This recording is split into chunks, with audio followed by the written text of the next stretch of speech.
Квантовия молекулярен резонанс на практика като метод на лечение е широко разпространен в така наречената регенеративна медицина, т.е. медицина, при която целим възстановяване, зарастване на рани, възстановяване на тъканите и на тяхната нормална функция.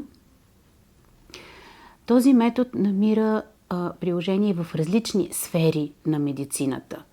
За първи път той се използва в офталмологията, но в следствие на клиничните проучвания е доказано, че има принос не само върху възстановяване на функцията на мейбомиевите жлези и на сълзната жлеза, но и причинява много добро възстановяване на роговичната повърхност и на всички тежки последствия от възпалението, които са възникнали в резултат на синдрома на сухото око.